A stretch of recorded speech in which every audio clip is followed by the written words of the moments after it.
If you look at your screen right now, you have probably seen titles telling you two completely opposite things. On one side, people claim it ruins your focus, destroys your testosterone, and ruins your life. On the other side, medical professionals say it is completely natural, stress relieving, and perfectly safe. So, what is the actual truth? Should you stop or should you keep going? Today, we are doing a complete deep dive. We will explore what ancient civilizations like Egypt and Greece thought, what the Bible actually says about it, how 19th century anti masturbation panics shaped modern myths, and what medical neuroscience says happens to your body today. To understand why we feel taboos today, we first have to travel thousands of years into the past.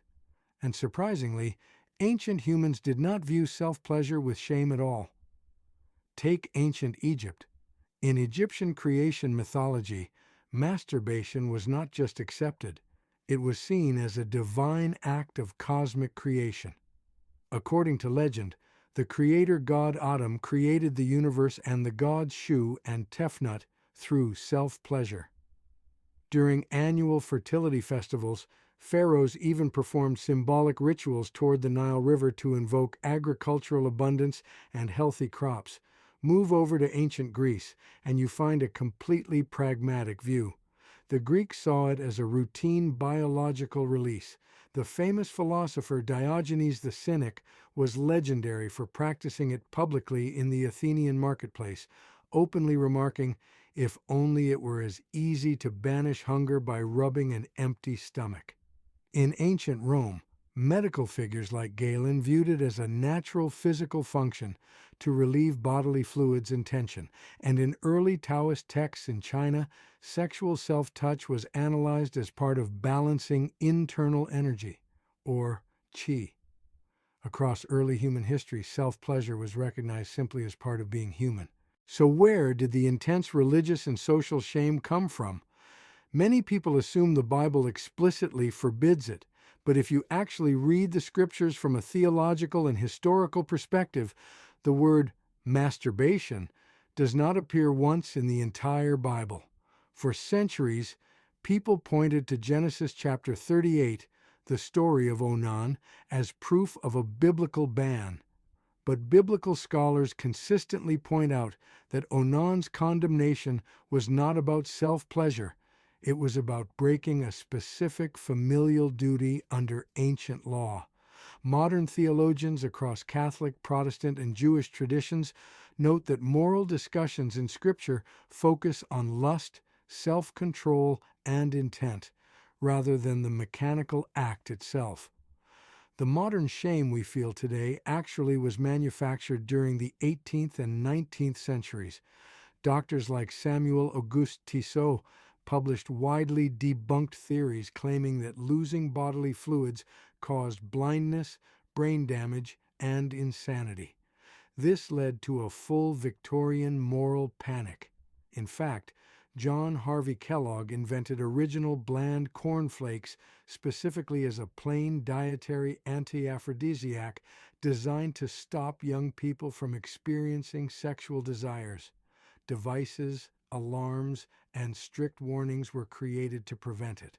Almost every medical myth you have heard, like blindness or hairy palms, comes directly from this 19th century hysteria. Now let us hand it over to modern science. When we look at peer-reviewed medical studies today, the consensus is clear. Masturbation is a completely safe and healthy physiological process. Here is what actually happens in your body during self-pleasure. First, a dopamine surge. This triggers the brain's reward system, elevating mood and focus temporarily. Second, endorphins and oxytocin release. This acts as a natural pain reliever and lowers cortisol, the stress hormone, helping reduce anxiety.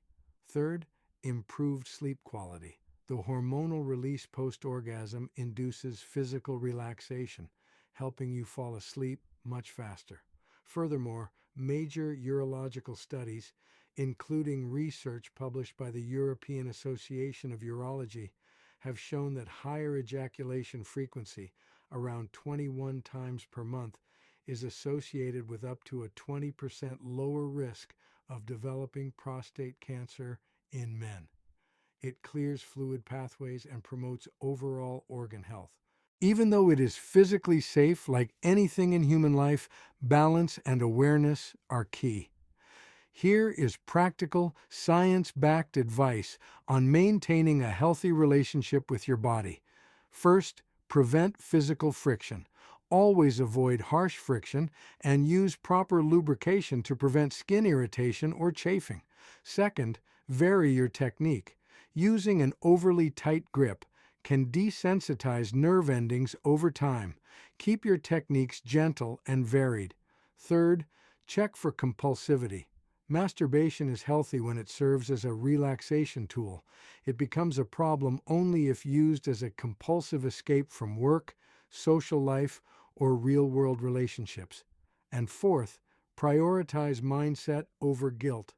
Unnecessary guilt elevates cortisol and creates unnecessary anxiety.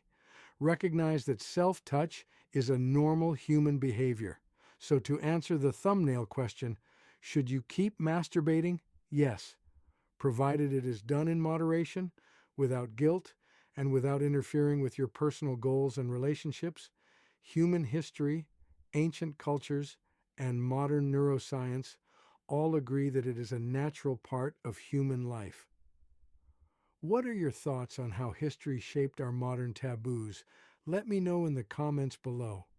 If you enjoyed this video and learned something new, hit that like button, subscribe, and share this video with someone who needs to hear the truth. See you in the next video.